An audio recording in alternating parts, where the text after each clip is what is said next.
De la drogue à Jésus-Christ. Lionel Guibal. À l'âge de 20 ans, à l'occasion d'un voyage en Espagne, j'ai rencontré des gens qui m'ont proposé de la drogue. Et là, j'ai commencé à en prendre. Je me suis mis à fumer du hashish et de la marijuana, comme on dit vulgairement, à me défoncer. Puis je suis rentré chez moi, en France, à Vergès, où j'avais toute une bande de copains d'enfance, garçons et filles de mon âge. Comme j'avais ramené de la drogue, j'ai cherché à la leur faire connaître, et malheureusement, je les ai entraînés dans la drogue. J'ai aussi entraîné des jeunes de Nîmes qui se droguaient avec nous. Nous fumions, nous nous droguions. Au début, c'était du hashish et de la marijuana. Puis, au bout de quelque temps, nous avons rencontré des gens à Nîmes et à Montpellier qui nous ont proposé de l'héroïne, de la morphine, de la cocaïne, et nous sommes tous passés à des drogues dures. Et ça a duré comme ça pendant 5 ans. Pendant 5 ans, tous les soirs, c'était des soirées de drogue, à écouter de la musique, à se défoncer complètement. Et au bout de ces années de drogue, j'étais passé vendeur, un dealer comme on dit, car la drogue coûte cher. Pour arriver à pouvoir en consommer, j'allais en vendre dans les villes, à Alès, à Nîmes, etc. En Amérique du Sud. Au bout de quelques années, je me sentais très mal. J'étais devenu paranoïaque, angoissé. Intérieurement, j'étais complètement détruit. Autant psychologiquement que moralement et même que physiquement. J'étais à fond, je n'en pouvais plus. Or, il y avait dans ce groupe un couple de Parisiens qui m'ont dit « Viens Lionel, partons en Amérique du Sud et là-bas nous irons en Bolivie, il y a de la bonne cocaïne. Il y a de la marijuana en Colombie, nous voyagerons, nous ferons la fête et tout. » Comme je n'en pouvais plus, je leur ai dit « Oui, je vais venir avec vous. » Je me souviens que ma mère m'avait dit « Lionel, si tu pars là-bas, je ne te reverrai plus. » Et je lui avais répondu « Maman, je sens que je dois partir, il faut que je parte. » Nous avons pris l'avion et nous avons atterri à Lima, au Pérou. Et tout de suite, nous avons été en contact avec des jeunes qui se droguaient. La drogue a continué. J'étais avec un jeune qui avait l'esprit suicidaire et qui me faisait peur par son attitude. Je me droguais, mais je sentais au fond de moi que ce n'était pas bien, que j'allais me détruire. Et ce jeune se droguait, mais à fond, complètement. Il était complètement défoncé, il devenait fou. Pour chercher de la drogue, nous sommes partis vers l'Amazonie. Nous avons traversé la cordillère des Andes et nous sommes arrivés dans l'enfer vert. Et là, en Amazonie, nous avions décidé de faire quelques jours de bateau pour aller rejoindre un poste complètement perdu en pleine jungle. Nous avons acheté un petit bateau à des Indiens, puis de la nourriture, du riz, et nous sommes partis tous les deux. Et voilà que, pendant que nous descendions une rivière, à l'approche d'une cascade, le courant est devenu beaucoup plus fort. Quand j'ai vu que le bateau allait partir dans la cascade, nous avons ramé pour aller vers le bord. J'ai sauté sur la berge et avec une ficelle, j'ai essayé de retenir le bateau. Mais le courant a été plus fort et mon copain est tombé dans la cascade avec le bateau. J'ai vu qu'il était toujours sur le bateau et que le courant l'entraînait au loin. Je me suis retrouvé tout seul et comme je n'avais pas de machette, il m'était impossible de me frayer un chemin sur la rive pour rejoindre mon copain. Alors j'ai dû me jeter dans la rivière. Le courant était très fort, il m'a pris et j'ai été entraîné dans une eau boueuse. J'ai senti que je n'arrivais pas à rejoindre le bord, et sans connaître Dieu, j'ai crié à Dieu, j'ai dit à Dieu « Sauve-moi !» Et au fond de moi, j'ai poussé ce cri tellement j'avais peur. Au bout d'un moment, je suis arrivé en nageant, à bout de force, à m'accrocher à des arbres et à me rapprocher du bord.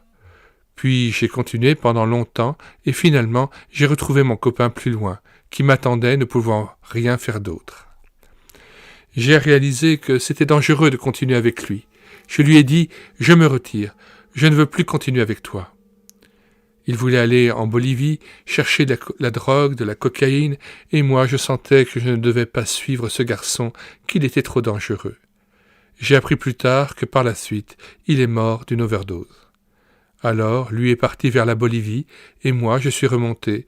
J'ai retraversé la cordillère des Andes, je suis retourné à Lima, où j'ai pris le chemin de la Colombie. Une rencontre qui a changé ma vie. En Colombie, j'ai rencontré des gens, des hippies, qui m'ont dit « À Saint-Augustin, il y a des champignons hallucinogènes, des hongos, comme on les appelle en espagnol. » J'étais complètement paumé, je ne savais plus où j'en étais. Alors, je me suis dirigé vers ce village. Il y avait des hippies, c'était en 1975, c'était l'époque. Des gens fumaient, se défonçaient. Et je me suis retrouvé là, assis dans une petite gargote avec un toit en tôle, en train de boire un café. J'étais complètement perdu dans mes pensées. Des Suisses, qui étaient là aussi, se sont joints à moi. On a parlé, et je leur ai raconté un peu mon histoire, et ils m'ont dit « Tu devrais aller parler à ce garçon qui est là-bas, il paraît qu'il dit des choses intéressantes, il paraît qu'il est chrétien, il parle de Jésus. » Je leur ai répondu « Oh, moi ça ne m'intéresse pas, ce n'est pas ça qui m'intéresse, ce qui m'intéresse surtout, c'est la drogue et le sexe. » Alors là, un jour, je ne sais pas comment ça s'est fait, je suis resté plusieurs jours dans cette gargote. Je me suis trouvé à côté de ce Colombien qui s'appelait Luis Carrera. Je parle espagnol couramment, car ma mère était espagnole. Je me suis trouvé assis à table avec ce garçon, et je revois toujours, 35 ans après, son visage, sa sérénité, sa paix, quelque chose qui émanait de lui, quelque chose que je ressentais profondément, et nous nous sommes mis à parler. Il m'a dit qu'il était chrétien, qu'il avait la foi, qu'il croyait au Seigneur Jésus. Je l'avais vu parler aussi à des groupes de différentes nationalités et tout le monde l'écoutait. Quant à moi, je n'avais pas voulu me joindre à ces groupes. Mais ce jour-là, il a commencé à me parler de Jésus, de la foi.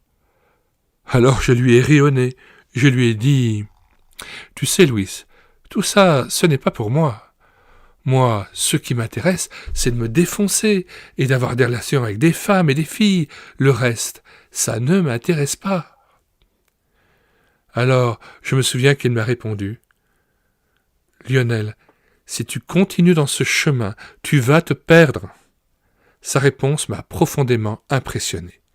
Alors, je suis resté quelques jours avec lui.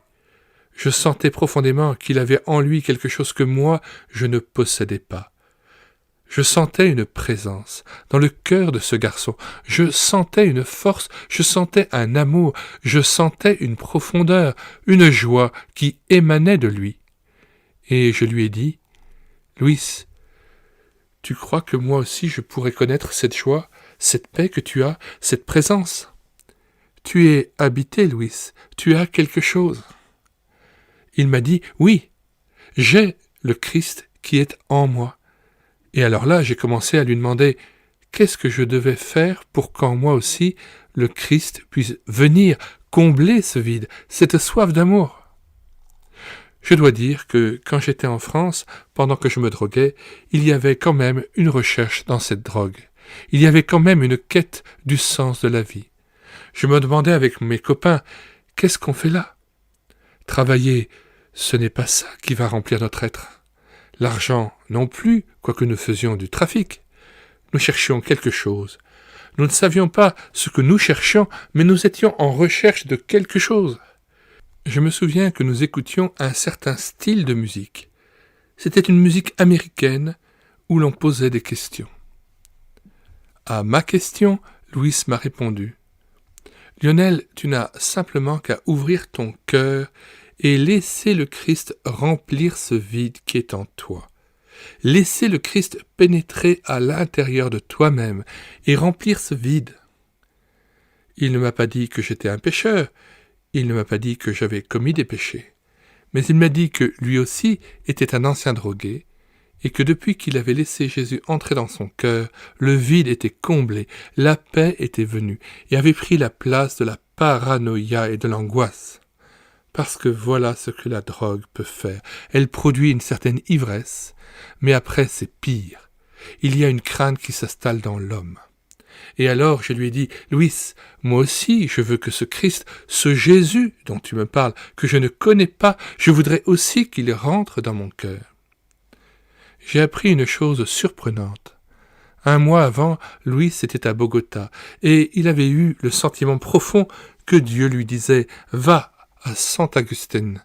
Là-bas, tu rencontreras un jeune garçon, tu lui parleras, et il se convertira. » Le Seigneur me cherchait déjà. Moi, je cherchais, mais en fait, c'était lui qui me cherchait. C'était le Christ qui me cherchait. Et comme il est dit dans la Bible, il est venu chercher et sauver ce qui était perdu, Luc 19, verset 10. C'était lui qui me cherchait. Comme il se préparait à repartir, je lui ai demandé « Où vas-tu, Louis ?» Il m'a répondu « Je retourne à Bogota. » Alors je suis parti à Bogota avec ce Colombien, Luis Carrera. Et comme nous étions en pleine Amazonie, il nous a fallu plusieurs jours de voyage dans des pistes en Land Rover. Nous sommes arrivés à Bogota en juin 1975. Là, j'ai revendu ma drogue. Et avec cet argent, j'en avais très peu, je suis entré dans une librairie et j'ai acheté ma première Bible. Dire qu'à mon arrivée à Lima, au Pérou, quand je me suis joint à des drogués, nous fumions la marijuana avec du crack, un résidu de cocaïne, et comme nous n'avions pas de papier pour rouler des joints, des pétards comme on dit maintenant, alors nous arrachions les feuilles d'une vieille Bible où le papier était très fin, et avec ces feuilles, nous roulions des pétards et nous défoncions toute la journée. Et voilà qu'un mois et demi après, je vends ma drogue et j'achète ma première Bible. Voilà la grâce de Dieu. J'ai commencé à lire la Bible. Je suis tombé sur l'Évangile selon saint Jean, sur les proverbes de Salomon, les psaumes de David.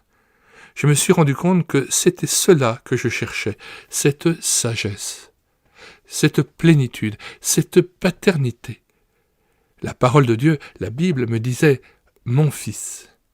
Et je n'avais pas eu mon père. Et c'est à partir de ce moment-là qu'un cri est sorti de moi. J'ai pu appeler Dieu papa. Dieu était vraiment mon papa. Ce papa que j'avais perdu quand j'étais petit, qui m'a tant manqué, c'était Dieu qui prenait sa place. Et j'ai commencé à lire. Et je me suis rendu compte de toute cette plénitude d'amour qu'il y avait dans le Christ. Cet amour qui commençait à pénétrer mon être, à combler mon être. Cet amour que j'avais cherché auprès de ma mère, qui, malgré toute sa bonne volonté, ne pouvait pas me le donner. Parce que cet amour que je cherchais, ce n'était pas un amour qu'un être humain pouvait me donner, c'était un amour que seul le Christ était capable de me donner. Et cette rencontre avec Jésus-Christ, avec Dieu, ça n'a pas été une rencontre intellectuelle, ça a été une rencontre d'un père avec son fils. Pour la première fois, j'ai compris que quelqu'un m'aimait, que j'étais aimé profondément. Et à partir de ce moment-là, ma vie a commencé à prendre une orientation complètement différente. Je suis resté quelque temps avec Louis à me nourrir de la Bible, la parole de Dieu, à lire cette parole extraordinaire. Et puis alors, dans mon cœur, j'ai compris que le Seigneur me disait « Maintenant, retourne à Nîmes, retourne à Vergès, va témoigner de ce que tu as trouvé, de ce que tu as rencontré. » Mais je n'avais pas d'argent. J'étais complètement fauché, alors j'ai téléphoné en PCV à ma mère pour qu'elle me paye le billet pour rentrer. Ma mère était contente, elle m'a envoyé de l'argent et j'ai pu rentrer. Retour en France. Quand je suis rentré à Vergès, dans mon village, je me souviens, et j'ai revu tous mes copains qui se droguaient toujours. Et je me souviens d'eux, avec quelle joie j'ai pu leur dire « Ça y est, j'ai trouvé la vérité, je sais que Jésus est vivant, je l'ai rencontré. » Il y en avait un qui avait déjà commencé à lire un livre de sagesse indienne. Et je me souviens de lui avoir dit « Non, non, ce n'est pas ça, c'est Jésus qui nous sauve, qui est mort sur la croix pour nos péchés. » C'est lui qui nous aime, c'est lui qui peut remplir notre être. Au début, mes copains de Nîmes, de Vergès, de Codognan et d'ailleurs tous ces villages aux alentours ne se moquaient pas vraiment de moi, mais croyaient que j'avais pris trop de drogue et que j'étais resté un peu défoncé, comme on dit. Mais moi, je savais que c'était la vérité que j'avais rencontré Jésus, plutôt que Jésus était venu à ma rencontre et m'avait trouvé dans ma misère, dans ma peine. Et alors, je leur en parlais. Je me souviens, j'allais dans les rues de Nîmes, je témoignais. Je ne savais pas grand-chose, je savais simplement que Jésus était vivant, qu'il nous aimait, que c'était lui le Sauveur, celui qui pouvait donner un sens à notre vie, remplir notre être. Alors, certains se moquaient. Puis, au bout de quelque temps, quelques-uns sont venus me voir. « Lionel, parle-nous un peu de Jésus, raconte-nous. » Et alors là, je commençais à leur parler du peu que je savais sur Jésus, de ce que j'avais lu dans la Bible. Et comme ça, beaucoup de mes copains se sont convertis à Vergès, Nîmes aussi, Michel, Line, Dominique et bien d'autres. J'avais été un instrument dans les mains du diable pour les amener à la drogue. Par grâce, Dieu s'est servi de moi pour leur parler de Christ, le Sauveur. Début de la vie chrétienne. On ne savait pas encore ce qu'il fallait faire. Je ne connaissais pas bien la parole. Voilà qu'un jour, un monsieur âgé, avec un chapeau, est venu frapper à ma porte. Il voulait me parler. Il avait entendu parler de moi, que j'étais revenu d'Amérique du Sud, que je m'étais converti. C'était le pasteur Marcel Arnal de Vergès. Il nous a réunis et a commencé à nous parler de la Bible, du Seigneur Jésus. Ce qui nous a surpris, c'est que lorsque ce croyant âgé, ce véritable chrétien nous parlait, on sentait chez lui une jeunesse, une spontanéité, une vérité. Nous avions à l'époque 25 ans, mais avec notre drogue à côté de lui, nous semblions être des vieillards, complètement écroulés. Nous avons aussi appris que ce pasteur priait depuis plus de 20 ans pour le village de Vergès, pour qu'il y ait un réveil, pour que le Seigneur touche des âmes. La sœur de sa femme, Madame Brieux, qui avait été si gentille avec moi quand j'étais enfant, est venue un jour à la maison, et elle nous a dit « Lionel, cela fait presque 20 ans que je prie pour toi, afin que le Seigneur touche ton cœur. » Ainsi, ils ont vu la réponse à leur prière. Un jour, M. Arnal nous a dit « Il faudrait peut-être profiter de l'occasion pour rendre témoignage devant tous que vous êtes chrétiens, que vous avez la foi au Seigneur Jésus. » Alors, il y a eu une réunion au temple. Le temple était plein. Et quelques-uns d'entre nous, de ce groupe d'anciens drogués, nous avons rendu témoignage devant tout le monde. Nous avons témoigné de notre foi au Seigneur Jésus, que nous croyons en lui. Nous avons dit ce qu'il était pour nous. Plusieurs étaient émus. Il y en avait qui pleuraient dans le temple en entendant ces témoignages de jeunes repentants. Jésus-Christ a transformé ma vie et celle de mes copains. Je l'ai rencontré il y a maintenant plus de 35 ans. Depuis, il s'est toujours tenu près de moi. Il est fidèle. Cher lecteur, si j'ai eu à cœur d'écrire le récit de ma conversion, ce n'est pas pour attirer l'attention sur ma vie et mon expérience, mais bien pour vous montrer combien Dieu est bon et qu'il désire que tous les hommes soient sauvés et viennent à la connaissance de la vérité. 1 Timothée 2,4. Jésus dit « En vérité, je vous dis que celui qui entend ma parole et qui croit celui qui m'a envoyé a la vie éternelle et ne vient pas en jugement. Mais il est passé de la mort à la vie. » Jean 5, verset 24. Mon parcours a été de la drogue à Jésus-Christ. Et vous? Êtes-vous aussi passé de la mort à la vie? Ne tardez pas, car il vous attend. Venez à Jésus tel que vous êtes, il vous aime. Et il vous dit à vous, personnellement, venez à moi, vous tous qui êtes fatigués et qui êtes chargés, et moi je vous donnerai du repos. Matthieu 11, 28. Il est prêt à vous ouvrir ses bras. Il a promis. Je ne mettrai point dehors celui qui vient à moi. Jean 6, 37. Or, à celui qui peut faire infiniment plus que tout ce que nous demandons ou pensons selon la puissance qui opère en nous, à lui la gloire dans l'Assemblée, dans le Christ Jésus, pour toutes les générations, au siècle des siècles. Amen. Éphésiens 3, versets 20 à 21. Lionel Guibal, aumônier de prison. Ce témoignage vous a intéressé ? Demandez la version plus détaillée sous forme de petit livre et il vous sera envoyé gratuitement. Alors nous mettons les références pour pouvoir demander le petit livre de M. Guibal dans les commentaires de cette vidéo, ainsi que le lien de téléchargement de cette petite brochure sur médiathèquechrétienne.fr. Nous vous disons au revoir et à bientôt.